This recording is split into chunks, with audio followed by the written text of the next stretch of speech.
Okay.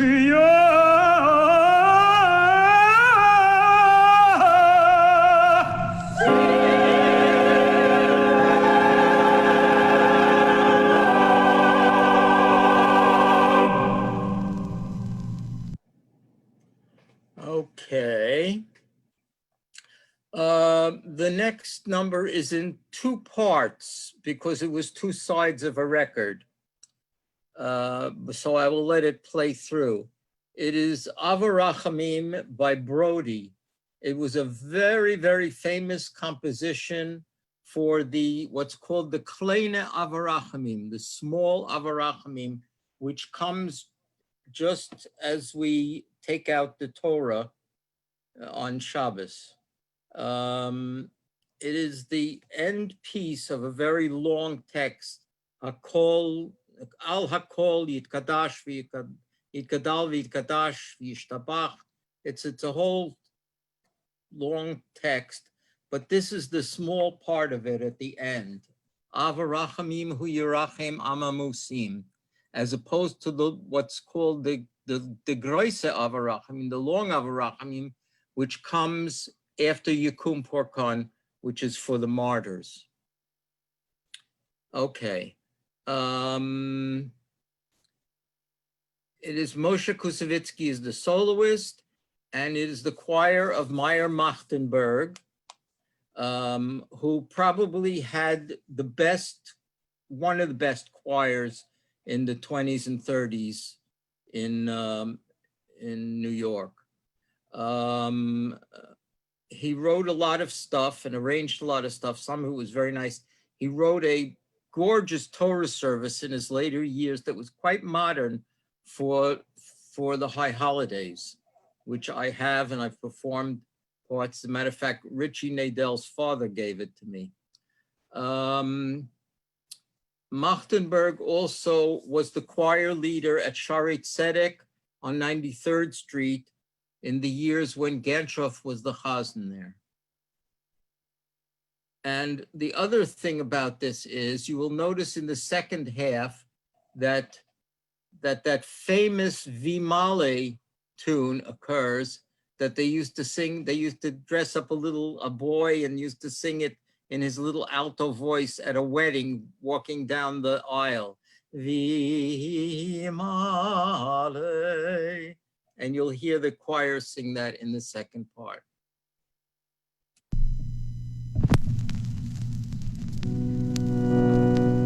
Oh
Quite a piece.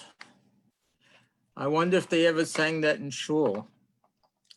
The next one is another one of the biggies, Havdalah by Zavel Zilberts.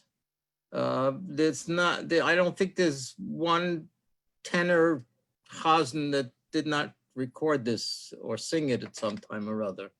The recording here is Avram Shapiro, who was chazan at B'nai Abraham in Newark, New Jersey, and was a very, very famous chazan and had the most gorgeous voice. It was a Caruso sound. He sang very much like Caruso. And his choir director, of course, was Max Helfman for many years. And he always had a beautiful professional choir and pipe organ. And my friend Murray Simon, in his student days, was the chazan there, of course, after Shapiro was already passed. Okay. Havdalah. I must say that I am not too thrilled at the tempo that he uses here. It's quite slow, but you know, that's taste. You'll see what you think.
As Moshe Osher would say, das was a B flat.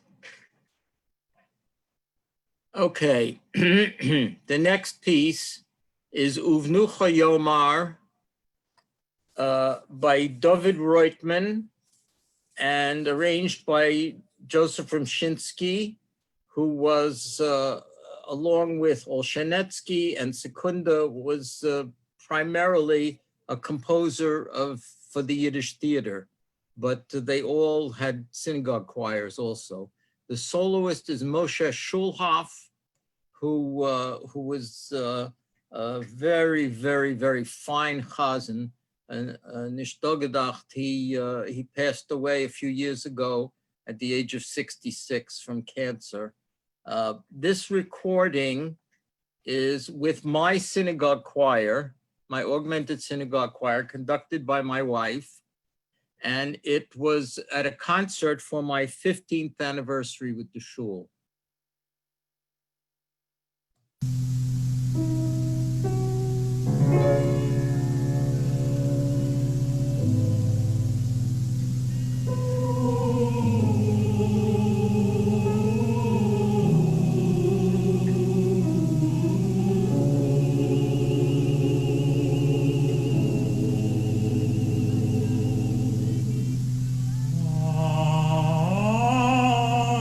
Oh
And now we come to the last number of the evening.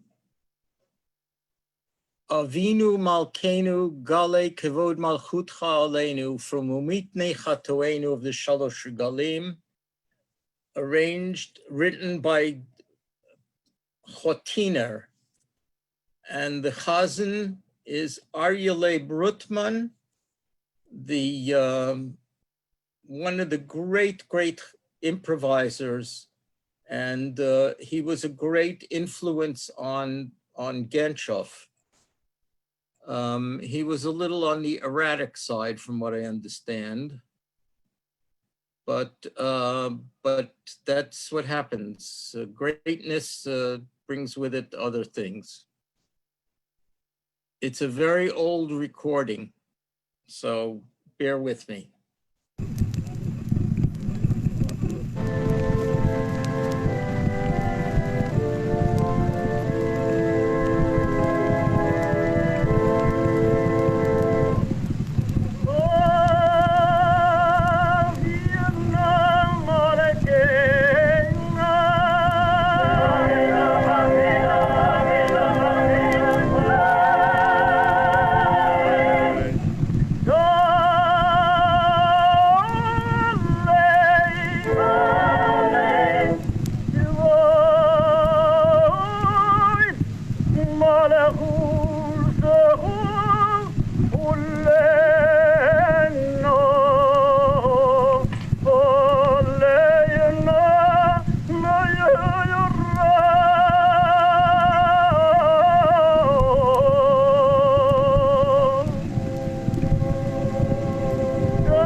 Very, very curious ending. Obviously, in that era, they weren't too particular about how they broke up the words and where they took 14 breaths in the middle of a word.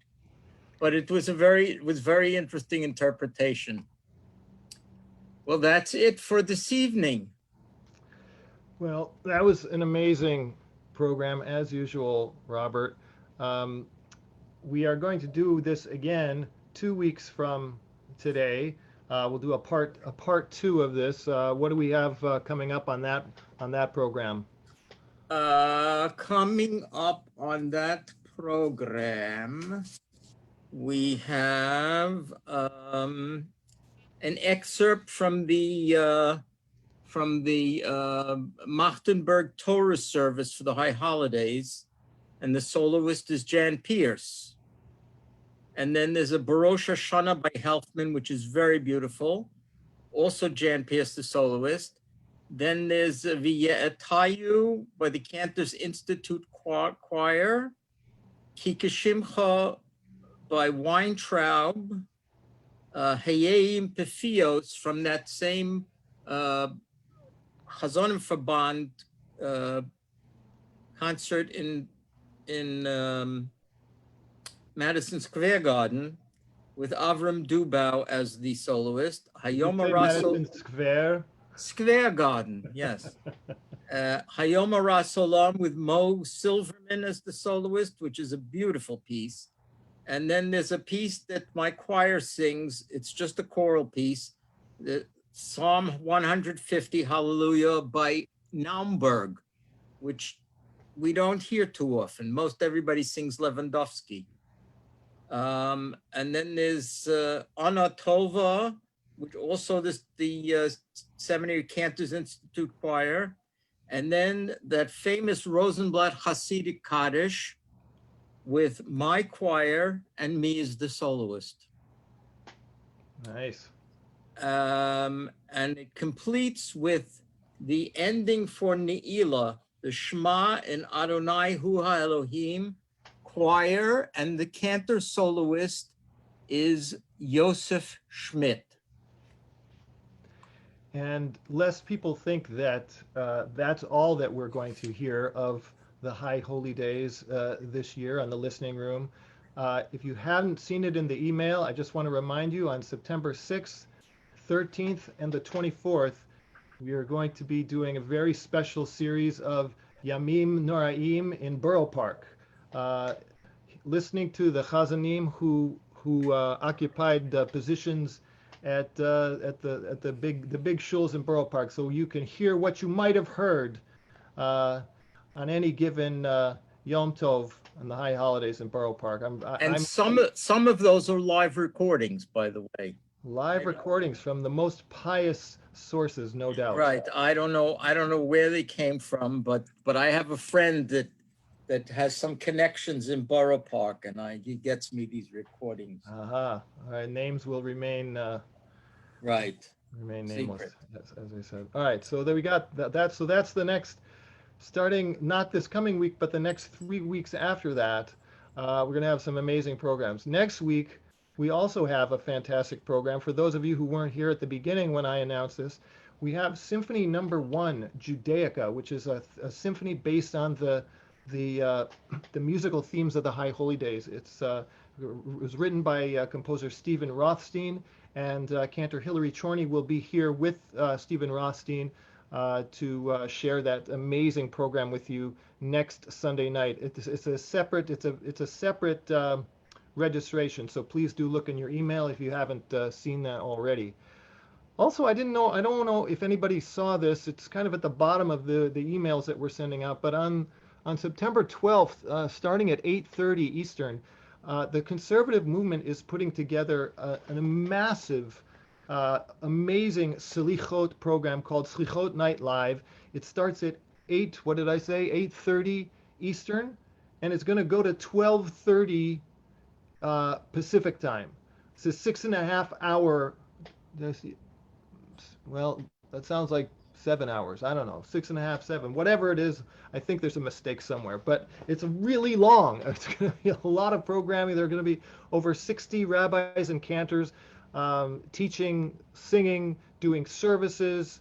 There's going to be live slichot services. There are going to be musical moments. Some great performers are going to join us as well all through that time. You don't have to go through the whole thing. You can just check it out. Some shuls are signing up as sponsors for this program, so it may end up being the program that your synagogue does. So if you want that to happen, let your rabbi or cantor know and have them sign up.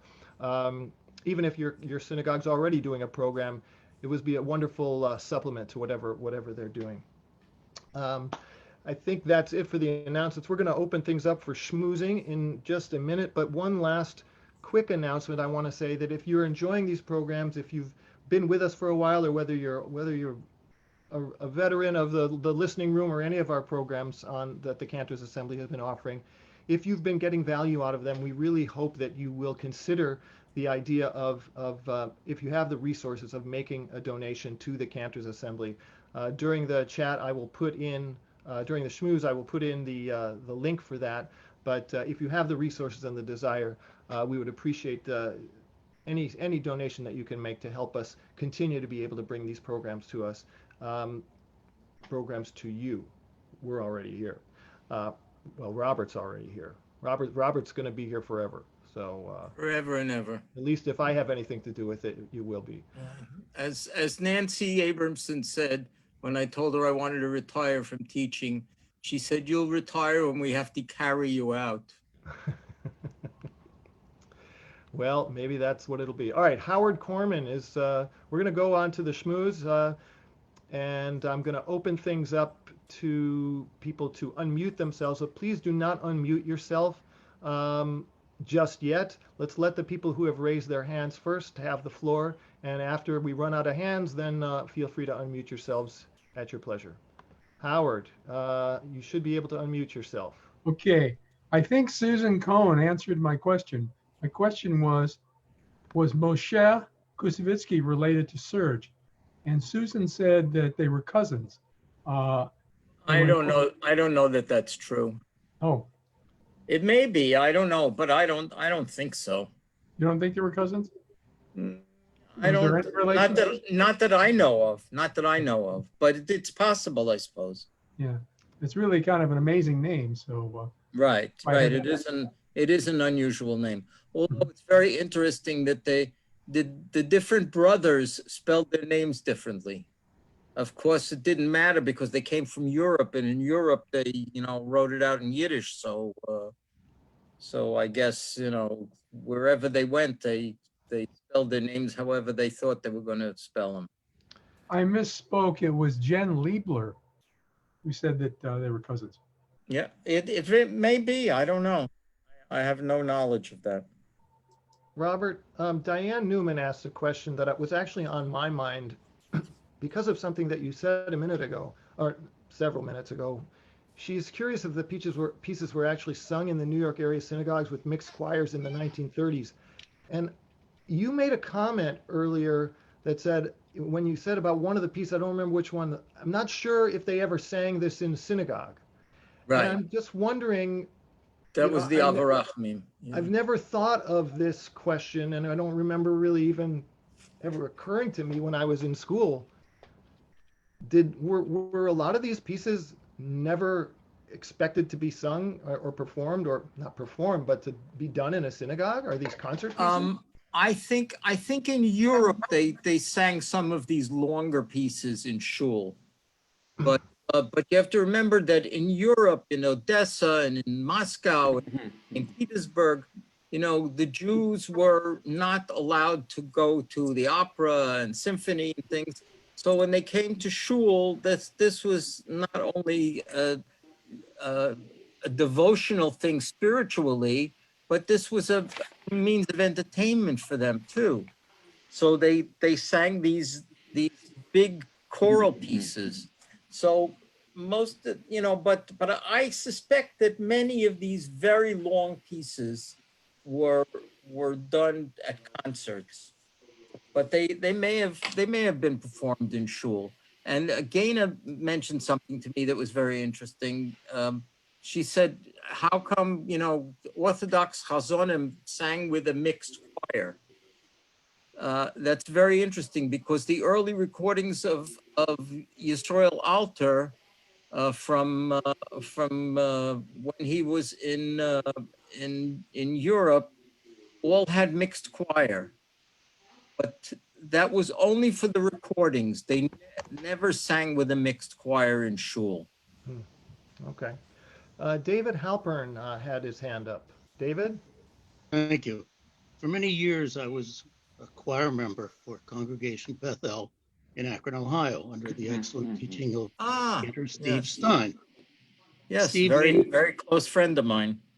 Steve may not remember this story because it probably happened to him a lot, but it was the first time I experienced it.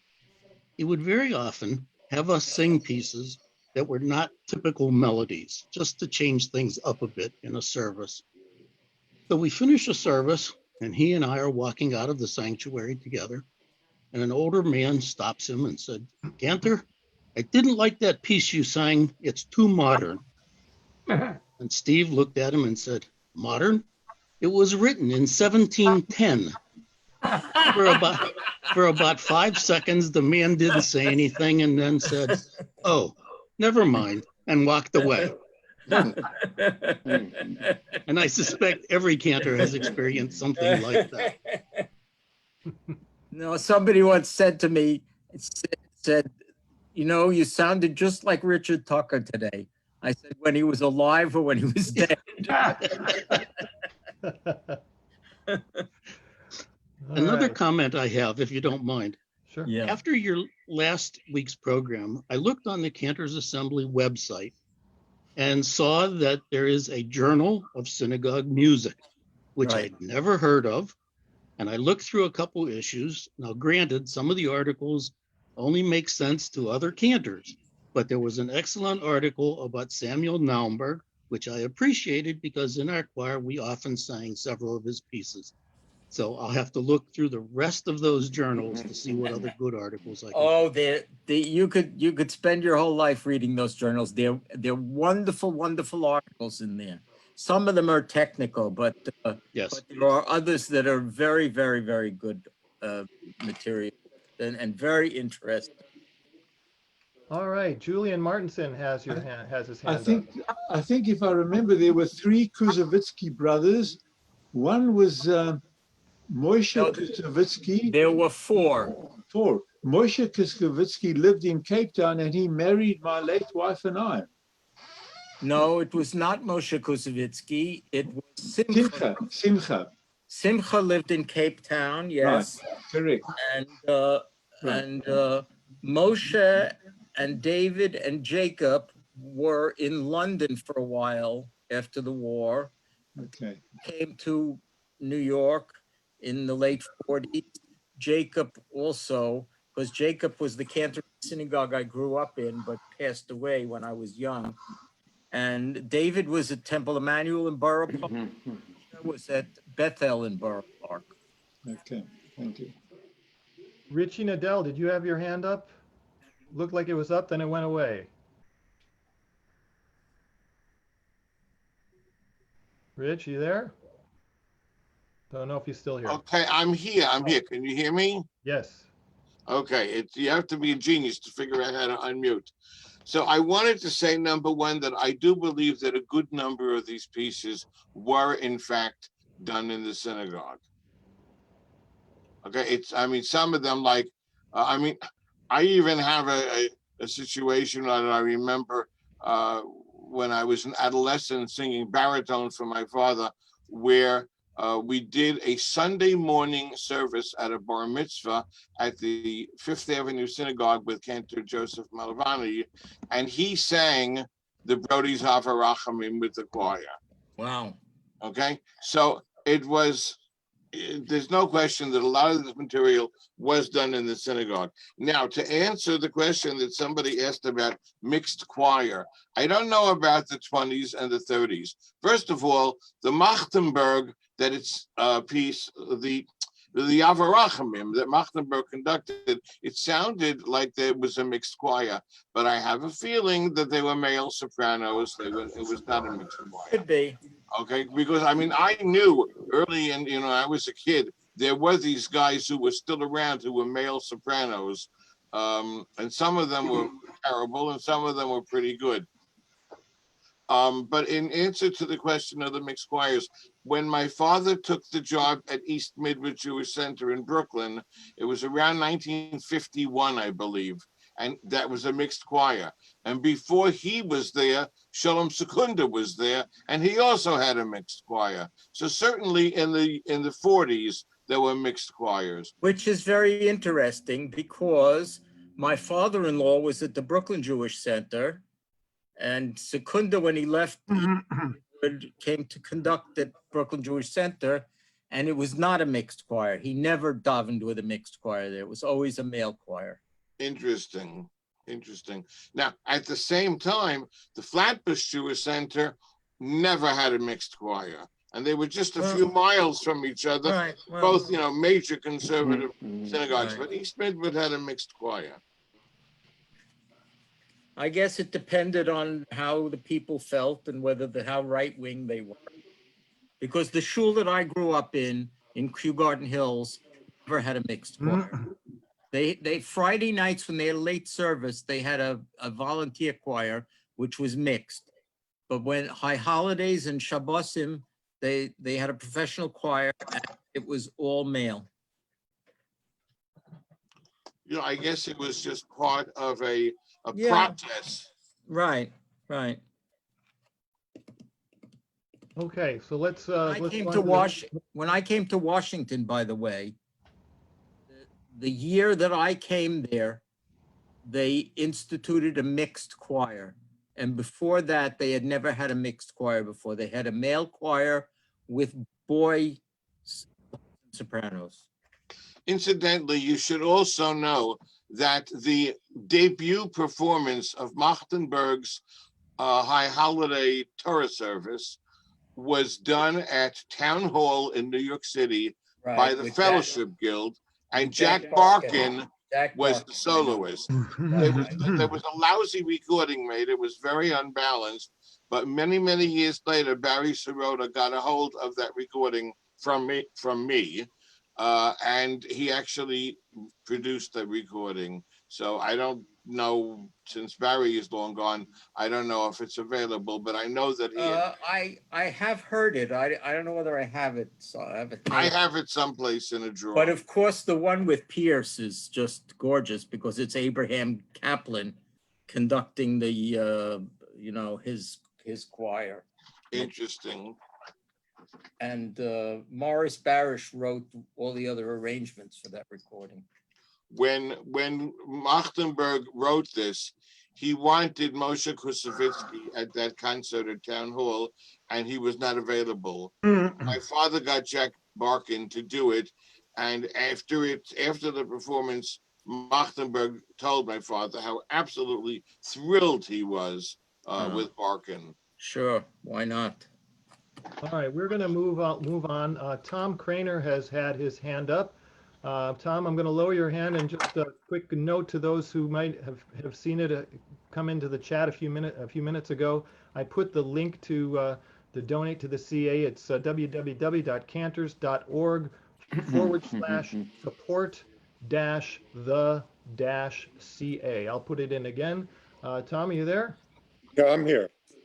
What I wanted to say is the concert in Madison Square Garden with Oscar Julius, which I was lucky enough to sing in the choir, at rehearsal, the very end rehearsal, Moshe and David Kusevitsky, who did not rehearse with us, came to do their number in the last rehearsal. And it was a really thrilling point because every cantor in the room got up and gave him a standing ovation. And that was a real memorable evening. We put out one record. The second record I've not seen, and nobody seems to know if Tikva. It never came out. Here's the first record. Yeah, I have that one. That's the only one that Can't see exists. it, Robert. And This background is preventing us from seeing it. Oh, yeah, I claim to fame. let me get rid of that. I don't want to see what's really behind you, Robert. I don't. Well, it's all right. It's just a mess, that's all. Yeah, I'm good. Can I say something? Hold on, Alex. We got a couple other people ahead of you. You can hold the thought. Okay. I have two fingers. Wait. All right, wait just 1 second. I'm trying to get rid of this thing. Okay, none. None. That's it. Let's have none. That's none. Fine. Yeah, it's on. Okay. There's the recording. See it? Yeah. Here's the list of the people that sang at the choir. You'll see my name there too. Let me see if your name is on here. There's my second column, I think.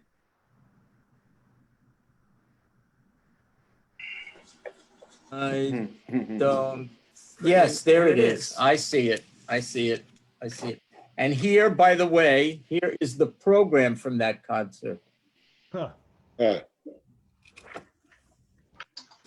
And matter of fact, I was talking to my friend Jackie Mendelson the other day, and he he was at that concert also.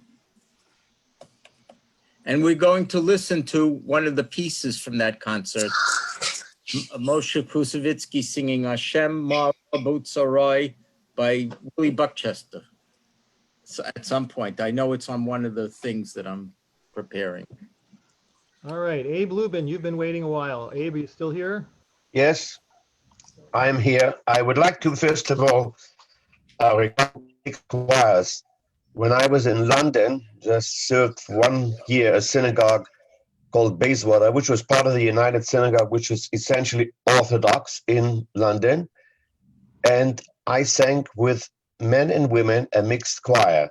Of course, later on, when Jakobovits became the chief rabbi, things have changed and so on. But at the time, and that was, I'm thinking of 1957.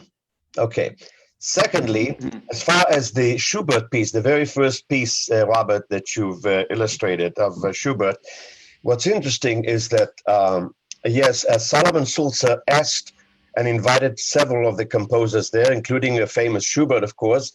And I was always curious because there was a theory that he also asked Beethoven, which he didn't write anything for Sulzer. But what's interesting, I once did some research on that at the University of Chicago, and I went to and I found a letter that Beethoven wrote to his nephew, in which he says something about the Jüdische Gemeinde, the Jewish community. A representative had asked me to write something and so forth. So he was asked by Sulzer, but what's interesting is that he did not write a piece for Sulzer. However, if any of you want to do some search, one of the late quartets of Beethoven, I think it is the quartet number I think is number 14, the C-sharp minor quartet, which has about 6 or 7 movements. And one of the movements, if you listen carefully, the slow movement, has a melody of Kol Nidre, very, very close to Kol Nidre, which one could theorize that perhaps Solomon Sulzer gave him, when Beethoven would have asked him, well, give me this, and he gave him the melody of Kol Nidre. If you listen to that slow movement, you'll say, wow, that sounds like Kol Nidre. But anyway, I just thought I would add to the comments that you made, Robert. Okay. Yeah, well, the story that went around was that he had agreed to write something, but unfortunately he died before he got to it. Yeah, he died in 1827 and Schubert died in 1828. And Schubert wrote the Tovle Hodos about 2 months before he died. So we have the one example, and he wrote it to the Hebrew text, not to a German translation of it. Sulzer must have sat with him and went over the Hebrew, and he said it to the Hebrew text, not to a translation in German, just as a musicological point of information. Okay, we want to move on to Benny Meisner. Benny's been waiting for a while. Just a few. Israel Alter only recorded the win with a mixed choir in 1925 with the opera chorus in Hanover, but in the synagogue he told me that it was only a male choir, number one. Number two, my short memory is gone, but my long-term memory, Bob, is that in 1965, when I met you, I lived in Borough Park, and Jackie and I went to, between David and Moshe, almost every Shabbat, whenever they davened, and I remember the services for forever long, and I wouldn't rule out the fact that Avarachamim was one of the great pieces there. Could very well be. As far as the Schubert, I was privileged to sing with my Lachan choir in Albert Speer Hall in Nuremberg, that piece, and also in Hanover with a 400 voice choir. Wow. Anyway, Robert, I bless you. It's really a pleasure to listen to this program. Somebody once told me, because when I was a kid, that was in my neighborhood, that was the conversation after Yontif. Somebody said that Moshe Kusevitsky davened, I don't know whether it was must have been Rosh Hashanah, that the story was if he was feeling well, then he would, not, we would daven quickly. So they said that if he finished Musaf on Rosh Hashanah before 3 o'clock, that meant he wasn't feeling well. So, and in those days, they didn't start at 9 o'clock on Rosh Hashanah. They started at 7 or 7:30 in the morning. Okay, Dov Karen has said he would like to say something. Dov, are you there?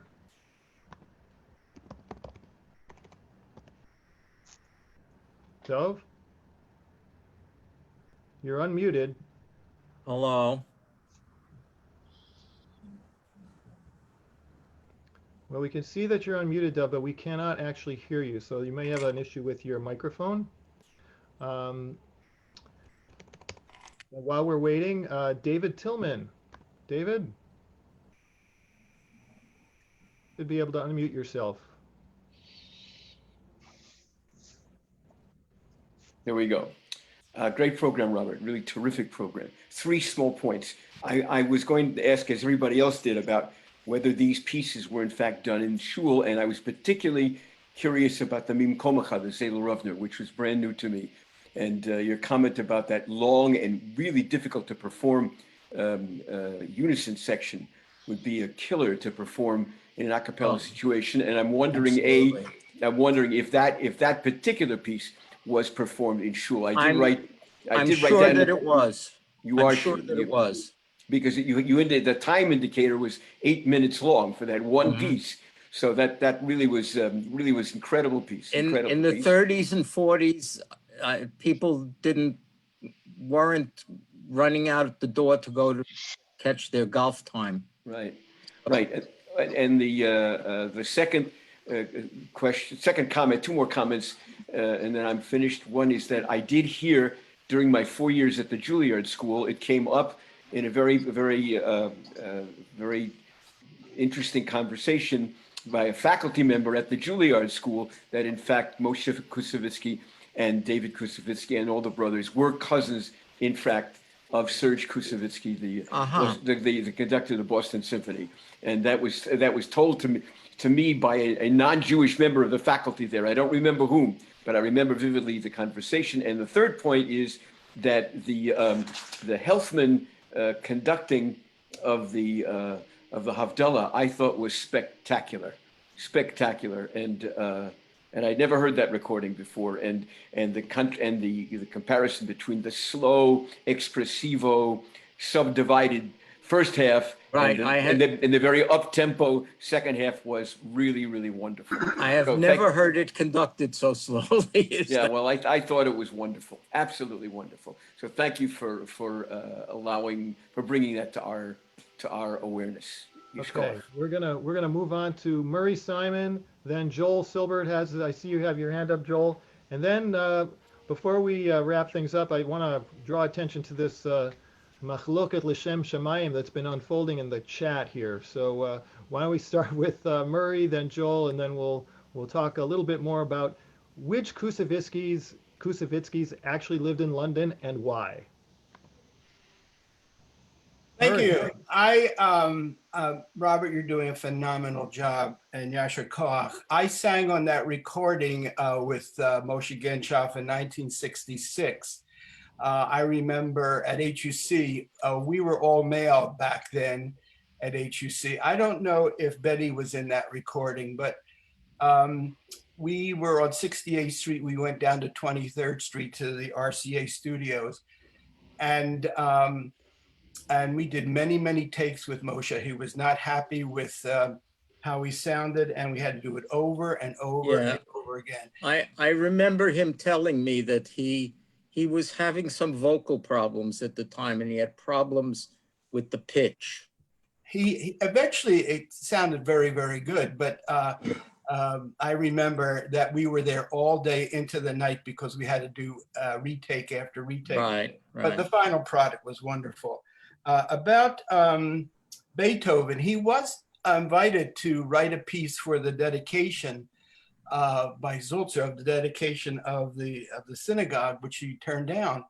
but he did do research into Jewish musical themes, and Abe Lubin is entirely correct. It was the quartet at C sharp minor. It's the number 14, and in the slow movement he uses the Kol Nidre theme, not only because he was doing research into some musical themes, but here's an interesting tidbit. He was dating a Jewish woman at the time. Her name was Rachel Levin, and to please Rachel's parents, he incorporated that theme into his quartet.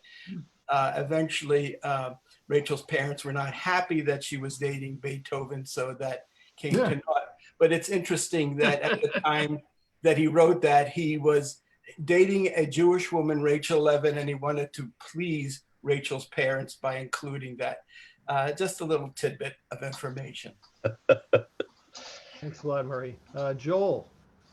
Yeah, I just wanted to say hello to Bob Kieval. Hi, Joel. How are you? Okay, thank you. Okay, I just wanted to say the album cover that you just held up, the MC for that show. It's Ed Sullivan. Correct. I noticed that when you held it up. That's the Ed Sullivan. The Ed Sullivan, yeah. Oh. He was the MC for that concert. Yeah, I thought that was interesting. All right. Dove Karen, I think he got his microphone working. Dove, we're trying again. Oh. Earth to Dove. Earth to Dove. All right, Bernard, and then we're going to wrap things up. Yeah, Okay. this is sort of on the margins of the question whether pieces were intended to be performed in shul. I once asked the late Sherwood Goffin why Rosenblatt's Tal leaves off the last paragraph. And he told me that the piece was not written for shul, but was written for a recording. Right. And the length of the recording could not accommodate the last paragraph. So so Rosenblatt didn't include the last paragraph in his composition. Of course, his Rosenblatt's Tal is kind of a suite, so each paragraph can be performed separately, and certainly, if not the whole piece, then some of the paragraphs are actually used in synagogue performance. But that's very interesting, you know, that very often the length of a piece that they recorded on 78s was commandeered by the length of the ability to record it. And if you listen to Pinchik's Rosa de Shabbos, the first side of the Rosa de Shabbos and the second side of the Rosa de Shabbos sound like they're in a different key. So if I can relate another factoid regarding the length of recording, the length of a CD, you remember CDs, was determined by the intention of being able to accommodate Beethoven's Ninth on a single CD. So so the length, the time it took to perform the Ninth determined how much time was provided on a CD. That's all right. When I was a kid, I had complete operas on 78s. So you can imagine what it was like. There was probably 20, you know, of the 78 recordings. And eventually I gave them away because I never had the patience to keep on turning the records over. All right, we're going to move on to this Machloket L'Shem Shemayim about the Kusevitskis in London. Jen Liebler seems to have a very close connection. And before I give Alex Klein the last word, I want to give Jen a chance to tell us a little bit, maybe put some of this to rest. Hi. Hello? Hi, Jen. I was not quite paying attention to what you asked. What was your question? Well, I noticed that you and Alex Klein were going in the chat, going back and forth about whether or not was it Moshe Kusevitsky ever lived in London? You said yes, he said no. I think, Robert, you had said yes earlier. So I think that he lived there for a short time. I don't know whether he served a congregation there.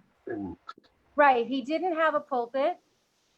He was there waiting to go to the United States. And while he was there, he performed some concerts. But I know for certain that Jacob Kusevitsky and David Kusevitsky were both served pulpits in London. Yes. And Simcha. David was in the Hendon Synagogue, and I don't know which synagogue Jacob was in. Where was Jacob in London, Ma? Okay. My mother thinks Stanford Hill. Not quite Stoke Newington, Dalston. He was in Dalston. Alex would know. So Jen, you said your grandfather transcribed his pieces, or Moshe's pieces? Yes, when Moshe came from Russia, he wasn't able to bring his music with him. So my grandfather transcribed the pieces to music for him during that time when they were in London. Was your grandfather a chazan also? Grandfather was David. Oh, okay. All right. Yes. Sorry, I didn't make that. I wrote it in the chat, but my grandfather was David. I'm on the phone with my mother right now, so I'm getting information from the source. And when they moved from Hendon Synagogue, they moved to Borough Park, and he was at Temple Emmanuel around the corner from Bethel, where Moshe was. I love the eye movement of this other conversation. Yeah. Yeah. But Ma, do you want to tell me more about transcribing the music?